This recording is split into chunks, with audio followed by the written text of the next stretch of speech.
Hello friends, मेरा नाम doctor Rahul Sharma है। मैं एक ऑर्थोपेडिक सर्जन हूँ। I am a joint replacement and sports surgery specialist. I am the founder of Life in Motion Clinic और मैं सावन नीरो एंजल्स हॉस्पिटल में काम करता हूँ। This is a hospital dedicated to orthopaedic services. आज के video में हम बात करते हैं एक ऐसे इंपॉर्टेंट टॉपिक के बारे में जो हम बहुत कॉमनली एल्डरली एज ग्रुप या हमारे फैमिली के जो सीनियर मेंबर्स हैं उनमें कॉमनली हमको देखने को मिलता है। इसको हम कहते हैं osteoporosis. So what is osteoporosis?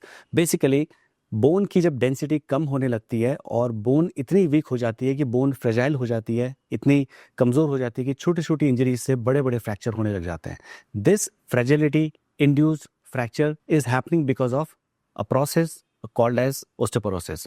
So osteoporosis कुछ भी नहीं बट सिंपल भाषा में बोन डेंसिटी का कम होना है। लेकिन आपको ऑस्टियोपोरोसिस से घबराने की बिल्कुल भी जरूरत नहीं है, क्योंकि आज मैं आपको 6 ऐसे टिप्स दूंगा जिससे आप ऑस्टियोपोरोसिस से इजीली बच सकते हैं।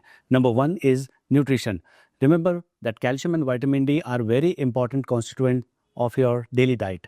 मेक श्योर कि आप कैल्शियम और विटामिन डी रेगुलर खाते हो। वेजिटेबल्स जैसे कि स्पिनच, नट्स जैसे आमंड्स या फिर कोई भी डेयरी प्रोडक्ट्स जैसे कि दूध, दही, छाछ, पनीर एंड चीज़ को आप कंज्यूम कर सकते हैं विटामिन डी इंटेक के लिए। If you are a non vegetarian person then salmon fish and tuna fish are good sources of vitamin D. Second tip is staying active. Make sure कि आप daily exercise करते हो। Walking is not just sufficient for this thing and you should always focus on weight bearing exercises, resistance exercises, because bones के ऊपर जितना resistance पड़ता है bones उतनी ही स्ट्रांग होती है। ये बोन्स का फंडामेंटल प्रिंसिपल है स्ट्रेंथनिंग का। Third tip is prevention from fall which is a major part of preventing osteoporosis. याद रखिए कि ज़्यादातर लोग जो ऑस्टियोपोरोसिस जिनको होता है और वो गिरते हैं, उनको फ्रैक्चर होता है, वो लॉस ऑफ बैलेंस की वजह से होता है। इसलिए ऑलवेज मेक श्योर दैट कि आपके एक्सरसाइज रजीम में कुछ बैलेंसिंग एक्सरसाइजेस ज़रूर हो। Fourth tip is how to prevent the fall. गिरने से कैसे बचें?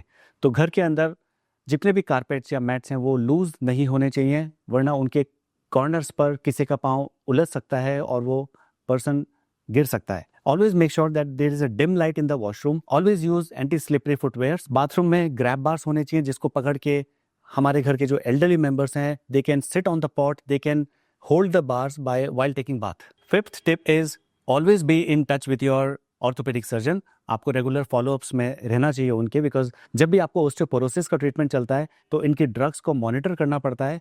And remember one thing that bone DEXA scan which is used for diagnosis of your osteoporosis also helps in monitoring the treatment. इससे आपको ये भी पता चलता है कि आपका ट्रीटमेंट किस हद तक काम कर रहा है। And last tip is family and emotional support. Please do not under estimate the power of emotional support. आपको आपके फैमिली मेंबर्स के साथ हमेशा इंटरेक्ट करते रहना चाहिए, उनसे बातचीत करते रहना चाहिए, उनको एक इमोशनल सपोर्ट देना चाहिए जिससे उनके मन में एक पॉजिटिविटी बने, एक इमोशनल सपोर्ट डेवलप हो। इससे उनका इनर मोटिवेशन डेवलप होता है and this invariably contributes in preventing osteoporosis. अगर आपको इस वीडियो में दी गई इन्फॉर्मेशन अच्छी लगती है तो प्लीज़ इसको लाइक करिए और अपने नियर डियर एंड फ्रेंड्स के साथ इसको शेयर करिए। If you have still any queries with you, you can always get back to us by fixing an appointment on the following given details. Thank you.